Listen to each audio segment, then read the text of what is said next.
अस्सलाम वालेकुम, मैं हूं शाज़ेब खानज़ादा। आज एक अफसोसनाक वाक़या पेश आया। लाहौर से कराची आने वाला PIA का मुसाफिर तैयारा हादसे का शिकार हो गया। लैंडिंग से कुछ देर पहले तैयारा आबादी पर गिर गया, जिसकी वजह से कई घर और गाड़ियां भी तबाह हो गई और अब तक 57 अफराद के जाबहक होने की तस्दीक हुई है। आज दोपहर को तकरीबन 1 बजे लाहौर से PIA का तैयारा कराची के लिए रवाना हुआ। इस तैयारे में बैंक ऑफ पंजाब के सदर जफर बसू और सीनियर सहाफ़ी अंसार नकवी भी सवार थे। अब से कुछ देर पहले PIA के CEO अरशद मलिक ने प्रेस कॉन्फ्रेंस की और कहा कि हादसे की आलमी मयार की तहकीकात कराएंगे। तहकीकाती रिपोर्ट सामने आने के बाद ही पता चलेगा कि हादसा कैसे हुआ। इसका सर एक ही तरीका है और वो तरीका यह है कि एक शफाफ इंक्वायरी होगी जिसमें PIA का कोई रोल नहीं होगा, जिसमें सिविल एविएशन का कोई रोल नहीं होगा। ये इंक्वायरी बैनुल-अक़वामी मुसल्लमा असूल के मुताबिक एविएशन मिनिस्ट्री प्राइम मिनिस्टर की इजाज़त से मुरतब करेगी, जो कि इस वक्त समरी अप्रूव रही है और वो इंस्पेक्टर्स आके इसको इंस्पेक्ट करेंगे।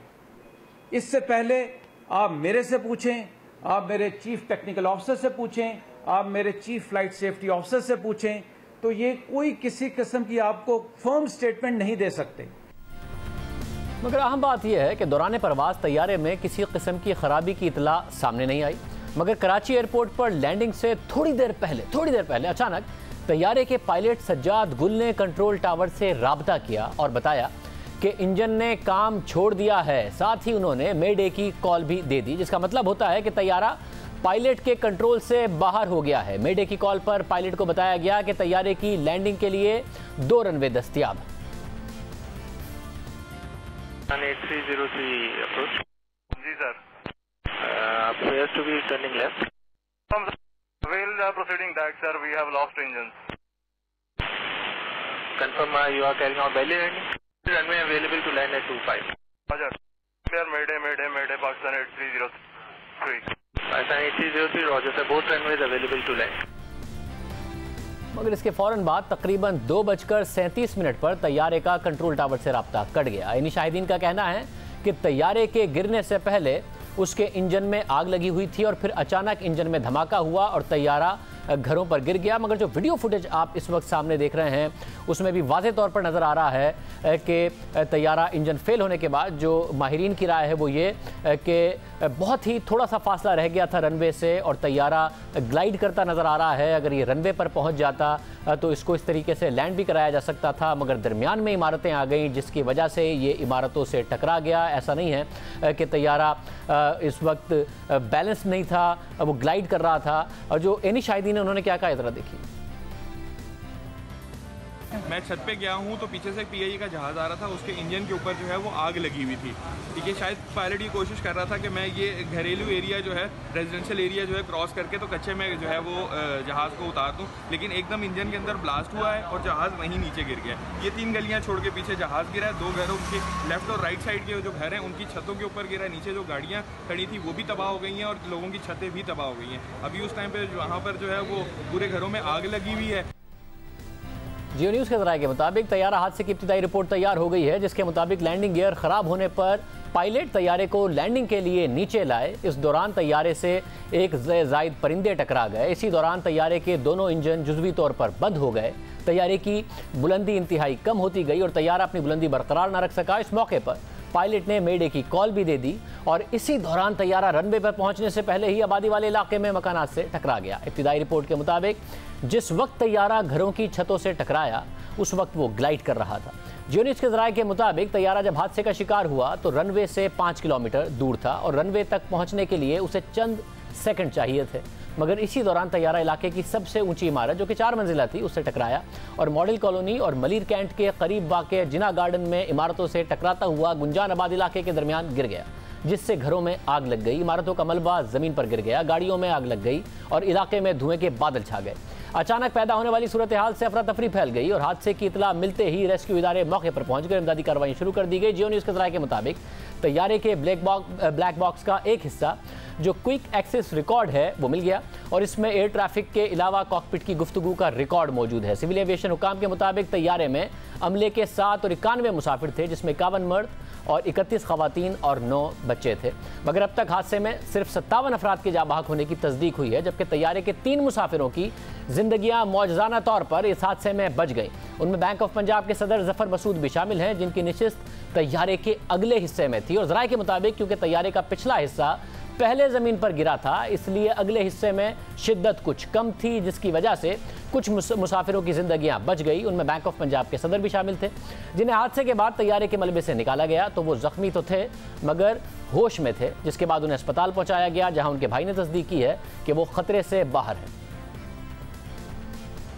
जी अल्हम्दुलिल्लाह, अब तो बात भी कर रहे हैं और सिटी स्कैन उनका क्लियर है और एक्सरेज हो चुके हैं। एल्बो में फ्रैक्चर है, वो अभी और क्लियर हो जाएगा कि उसके लिए सर्जरी करनी है, क्या होना है वो इंशाल्लाह हो जाएगा। बस आप लोगों की दुआएं चाहिए, बाकी तो माशाल्लाह अल्लाह का शुक्र है बहुत बेहतर है। इसी तरह तैयारे के हादसे में एक और शख्स मोहम्मद जुबैर भी जिंदा बच गए, जो सिविल अस्पताल में ज़ेर इलाज हैं, जहां वज़ीर तालीम सिंध सईद गनी ने अयादत के बाद उनकी तस्वीर भी शेयर की है। वजारत सेहत के मुताबिक ताहिरा महमूद नामी मुसाफिर खातून भी हादसे में महफूज रही हैं और CMH अस्पताल में ज़ेर इलाज हैं, जहां उनकी हालत ख़तरे से बाहर है। इस वक्त हमारे साथ मौजूद हैं इस हादसे में मौजज़ाना तौर पर महफूज रहने वाले मुसाफिर मोहम्मद ज़ुबैर। मोहम्मद ज़ुबैर, बहुत शुक्रिया हमें शो में ज्वाइन करने के लिए। ज़ाहिर है एक बहुत बड़ा एक मौजज़ा है कि आप ज़िंदा हैं, आप हयात रहे, आप उतने ज़ख्मी भी नहीं हुए, मगर साथ ही एक बहुत बड़ा हादसा है जो आपने देखा। मैं बड़ा शुक्रगुजार हूँ कि आपने हमारे लिए वक्त निकाला है। अब आप खैर आफियत से हैं, आप बिल्कुल ठीक हैं? जी अल्हम्दुलिल्लाह बेहतर है, बस हाथों और पाँवों पे वो जला है जो है, टांगों पे और हाथों पे जलने का है। बस अब हमारे नाजरीन के सामने रखिएगा, क्योंकि जाहिर है अब जो PIA है उनकी तरफ से एक बात कही जा रही है कि टेक्निकली ऐसी कोई खामी नहीं थी, मगर तहकीकात के बाद पता चलेगा।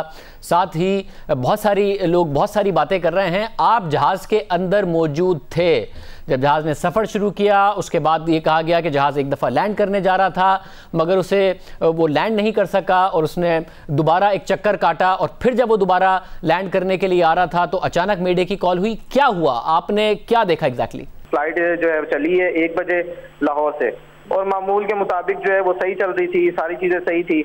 अनाउंसमेंट हुई है, पायलट ने अनाउंसमेंट की है कि जी हम कराची एयरपोर्ट पे लैंड करने लगे हैं। उसने जब लैंड स्टार्ट किया और उस जैसी जहाज को उसने नीचे किया तो 1-2 स्टेप जो है वो झटके लगे नीचे की तरफ। उसको थोड़ा सा रनवे पे चला है तो पायलट ने बड़ी होशियारी के साथ उसको दोबारा जो है वो ऊपर उड़ा दिया है। ऊपर उड़ाने के बाद लोगों ने कलमे वगैरह पढ़ने शुरू कर दिए, सूरतें वगैरह पढ़ने शुरू कर दी, दुआएं करना शुरू कर दी। उसके बाद 10 से 15 मिनट तक जहाज ऊपर ही वो उड़ाते रहे हैं और उन्होंने फिर एक सेफ जगह देख के जहाँ पर कोई रश नहीं था उन्होंने कहा कि जी मैं लैंडिंग करने लगा हूँ। उन्होंने दोबारा अनाउंसमेंट की है, बड़ी कोशिश की उन्होंने कि अनाउंसमेंट की करके कि मैं लैंड करूँ इसको, लेकिन इन केस वो जो भी हुआ है क्रैश हो गया। क्रैश होने के बाद जब हिट हुआ है, हिट होने के बाद पता लगा है, मैंने जब अपना देखा है हर तरफ आग ही आग लगी हुई थी, चीखों पुकार थी, बच्चों की, बड़ों की, बुजुर्गों की। तो मैंने अपना सीट बेल्ट खोला है, सीट बेल्ट खोलने के बाद मैंने इधर उधर देखा है तो मुझे एक तरफ रोशनी नजर आई। तो उस रोशनी को देखते हुए मैं बाहर निकला हूँ। बाहर निकलने के बाद मैंने 10 फीट हाइट की जंप मारी है नीचे और इस तरह मैं बाहर आया हूँ। फिर मुझे जिना अस्पताल लेके आ गए और अभी इस टाइम मैं सिविल हॉस्पिटल में हूँ। जब पहली दफ़ा अनाउंस किया और लैंड नहीं कर सके और फिर चक्कर लगा के वापस आए और जो दूसरी दफ़ा अनाउंस किया, इसके दरमियान कितना टाइम लगा? तकरीबन 10 से 15 मिनट का फर्क था। 10 से 15 मिनट का फ़र्क था पहली दफ़ा जब लैंडिंग करने लगे और दूसरी दफ़ा जब उन्होंने दोबारा कहा कि मैं लैंडिंग करने लगा हूँ। तो जब दूसरी दफ़ा वो करने लगे और उन्होंने कहा कि हम दोबारा लैंड करने लगे, जब दूसरी दफ़ा उन्होंने कहा तो उसके कितनी देर बाद क्रैश कर गए? तब जब उन्होंने कहा तो उससे 2 से 3 मिनट बाद क्रैश कर गया था। तो आप सब यही समझ रहे थे कि असल में आप लोग लैंड करने जा रहे हैं, आपको बिल्कुल आखिर तक नहीं लगा कि हम तो असल में क्रैश करने जा रहे हैं? नहीं सर, नहीं पता लगा। वो जितना तरीके से वो जा रहा था, जहाँ सारी चीजें हो रही थी तो यही था कि ये लैंड करेंगे। जुबैर, जो आप सूरत हाल बता रहे हैं वो इस वक्त जो फुटेज हमारे सामने स्क्रीन पर चल रही है उसमें भी नजर आ रहा है। अब आप खुद कह रहे हैं कि आप आखिर तक ये समझते रहे कि हम तो असल में लैंड कर रहे हैं, आपको नहीं लगा कि हम क्रैश कर रहे हैं। और उस फुटेज से भी लगता है कि जहाज़ ग्लाइड करता हुआ जा रहा है और रनवे के बहुत ज़्यादा करीब है। जहाज़ में ऐसी टर्बुलेंस भी कोई ख़ास नज़र नहीं आ रही और आप भी कह रहे हैं कि कोई ऐसे झटके नहीं लग रहे थे। मोहम्मद ज़ुबैर हमारे साथ मौजूद थे, खुशकिस्मत हैं, आज महफूज रहे और थोड़ा सा वो कह रहे हैं कि 20% हिस्सा जला है मगर ख़तरे से बाहर हैं, सेहतयाब हैं। और वो ये बता रहे हैं कि ऐसी कोई बात नहीं थी। आखिर तक हमें लगा कि हम लैंड करने जा रहे हैं, हमें नहीं लगा कि हम क्रैश करने जा रहे हैं, क्योंकि पायलट ने पहले लैंड करने की कोशिश की, वो रनवे पर आए और लैंड नहीं किया, वापस चक्कर लगा के आए, जिसके लिए आज बताया गया है कि उनका लैंडिंग गियर नहीं खुला था, इसलिए वो रनवे से दोबारा टर्न उन्होंने किया। और उसके बाद उन्होंने पैसेंजर्स को यही बताया कि हम दोबारा लैंड कर रहे हैं, और उसके बाद जो ट्रैफिक कंट्रोल के साथ उनका राब्ता है उसमें वो ज़रूर बताते नजर आ रहे हैं कि इंजन फेल हो गए हैं, और वो मेडे की कॉल भी दे रहे हैं। और उसके बाद इंजन फेल होने की वजह से, क्योंकि जहाज़ के इंजन बंद हो गए थे, तो इस फुटेज में नज़र आ रहा है कि जहाज़ किस तरीके से स्मूथली ग्लाइड करता हुआ इमारत से जाके टकराया है कि मुसाफिर यही समझ रहे थे कि वो असल में लैंड करने जा रहे हैं, ना कि उनको ये अंदाज़ा हुआ कि वो किसी इमारत से टकराने वाले हैं, वो क्रैश करने वाले हैं। हादसे की इब्तिदाई रिपोर्ट के बाद तैयारे में लैंडिंग गियर ख़राब हुआ था, ये बात की जा रही है, जिस पर पायलट तैयारे को लैंडिंग के लिए नीचे लाए। अहम बात यह है कि हादसे का शिकार होने वाला तैयारा एयरबस 320 है, जो 16 साल पुराना है, और इस तैयारे ने 17 अगस्त 2004 को पहली परवाज़ की थी, जिसके बाद इसे 17 सितंबर 2004 को चीन की ईस्टर्न एयरलाइंस के हवाले किया गया, और फिर 30 अक्टूबर 2014 को इसे लीज पर पाकिस्तान को दिया गया। आज के हादसे की वजह से एयरपोर्ट के करीब तामीर की गई इमारतों को भी इसकी एक वजह करार दिया जा रहा है। बहुत सारी वजूहात सामने आ रही हैं। PIA के जो चीफ एग्जीक्यूटिव हैं उनका मौक़िफ़ आप सुन चुके हैं, हम पाल्पा का मौक़िफ़ भी आपके सामने रखेंगे कि वो इस हवाले से क्या समझते हैं, और हमारे रिपोर्टर्स भी हमारे साथ मौजूद हैं, उनसे भी हम बात करेंगे। पहले इमरान नरेजो साहब जो कैप्टन इस वक्त हैं, जनरल सेक्रेटरी पाल्पा, वो भी हमारे साथ मौजूद हैं।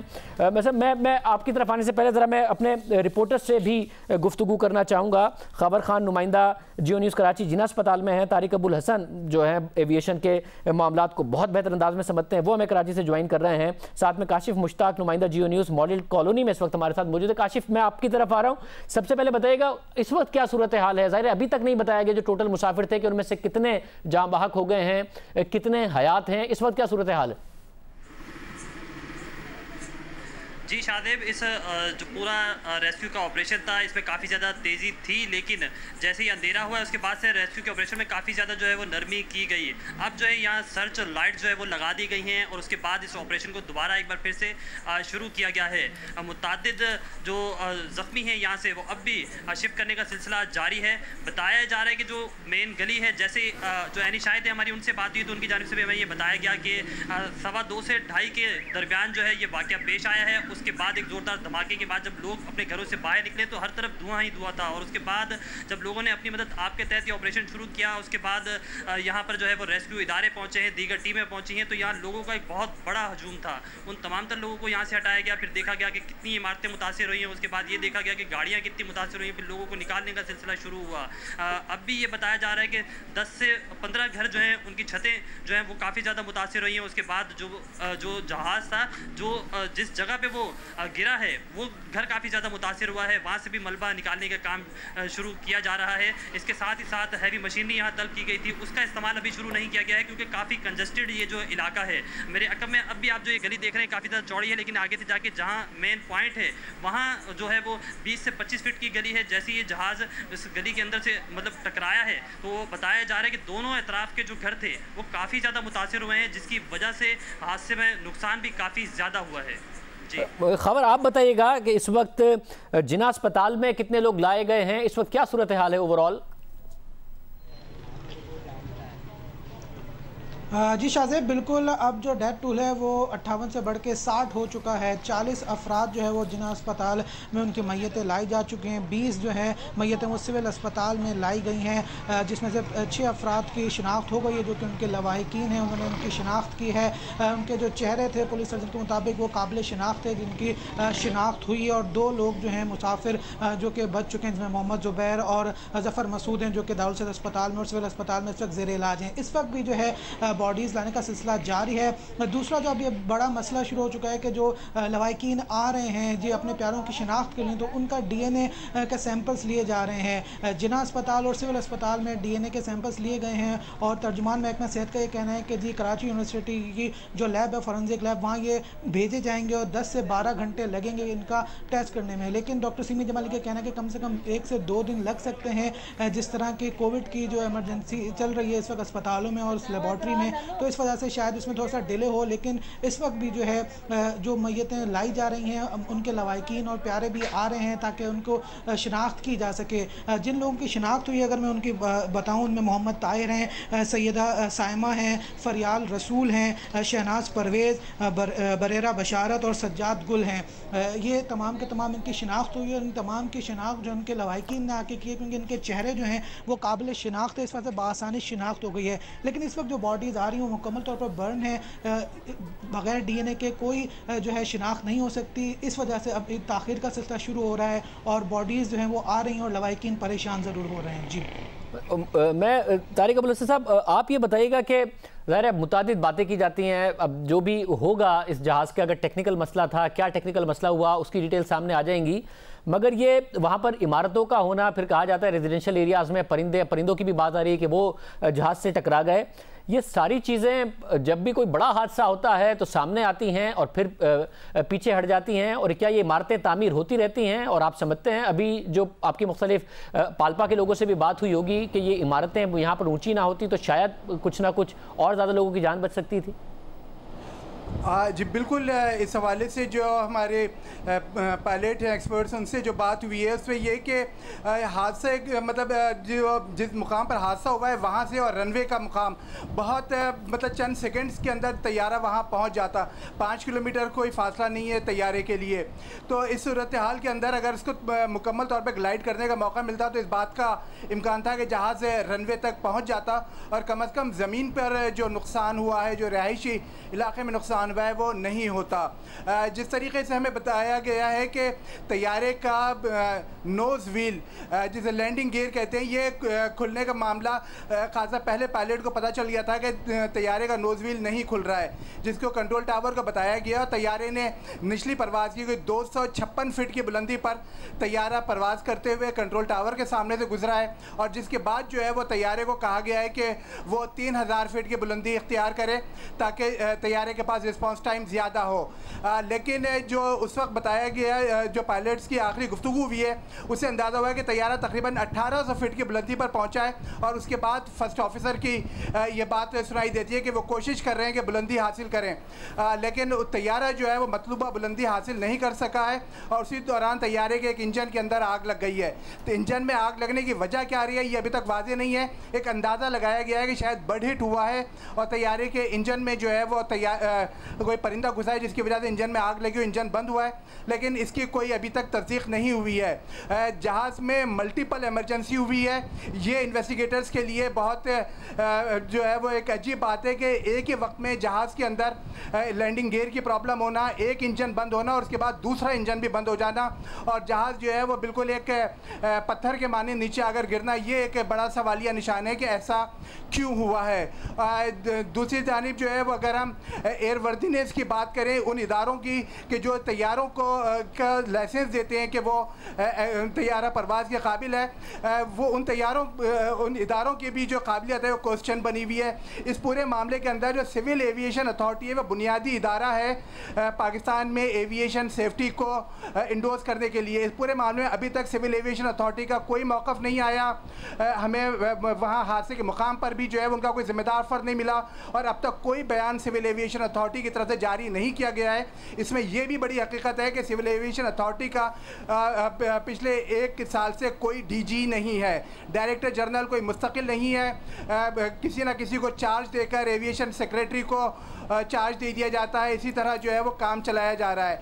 पूरा इदारा इस वक्त एडहॉक बेसिस के ऊपर है। आप किसको ज़िम्मेदार समझेंगे ये अभी तक जो है वो हमारे सामने नहीं आया कि एयरवर्दीनेस डिपार्टमेंट के अंदर एडहॉक पर हैं, डेपुटेशन पर लोग आए हुए हैं। और हालांकि तारिक, ये सारी बातें सिविल एविएशन का इसमें किरदार होता है, उसके बावजूद आप कह रहे हैं 1 साल से कोई सरबरा नहीं है। 2 साल पहले भी एक क्रैश हो चुका है, उसके बावजूद सरबरा नहीं। हालांकि इमारत अगर एयरपोर्ट के आसपास बने, कितना मंजिला बने, कितनी ना बने, इस सब में ये सिविल एविएशन के मंजूरी के बगैर तो नहीं हो सकता होगा। एयरपोर्ट के आसपास के एरियाज में या जो भी दूसरे मामला हैं, एयरवर्दीनेस के मामला हैं, ये नहीं हो सकते हैं, उसके बावजूद सरबरा नहीं है।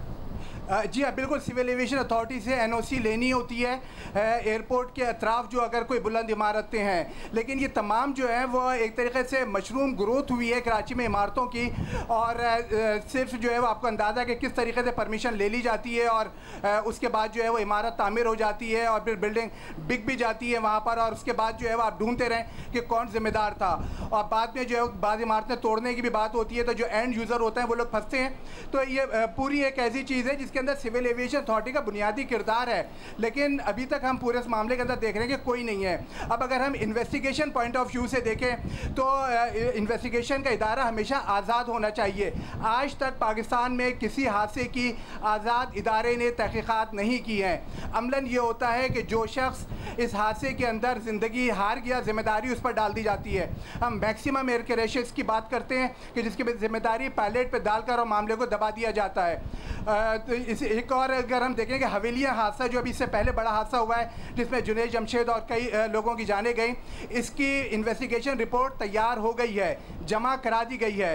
इकाओ के कानून के तहत सिविल एविएशन अथॉरिटी को रिपोर्ट पब्लिश करनी है, लेकिन पिछले कई महीनों से वो रिपोर्ट जो है वो दफ्तर में दबी हुई है, अब तक पब्लिश नहीं हुई, कोई जिम्मेदारी नहीं बताई गई। और अब ये एक खदशा जाहिर किया जा रहा है कि क्योंकि उसके अंदर इंजीनियरिंग के मामला के ऊपर बात की गई है, उसके अंदर जो है मैन्युफैक्चरर्स के ऊपर बात की गई है, तो इसलिए जो है वो ये जिम्मेदारियों से उनको बचाने के लिए शायद रिपोर्ट में तब्दीली करने का कोई इरादा है, इसीलिए अभी तक पब्लिश नहीं की जा रही है। इससे पहले भी जो एयर क्रैशेस हुए हैं वो कोई आज़ाद इदारे ने नहीं किए। सिविल एविएशन अथॉरिटी के मातहत ये इदारे हैं, कहने को आज़ाद हैं, लेकिन सारा अमला सिविल एविएशन अथॉरिटी इनको फराहम करता है, दफातर सिविल एविएशन अथॉरिटी के होती हैं, तनख्वाहें इनको सिविल एविएशन अथॉरिटी से दी जाती हैं, तो किस बात के ये आज़ाद इदारे हैं? फिर जो लोग इनके ऊपर इन्फ्लुएंस करते हैं, रिपोर्ट्स उनकी उस तरह की बनती हैं, और ज़िम्मेदारी जो है वो अमूमन हम जो मैक्सिमम देखते हैं वो पायलट्स के ऊपर डाल दी जाती है। आज के हादसे में मौसम क्लियर है,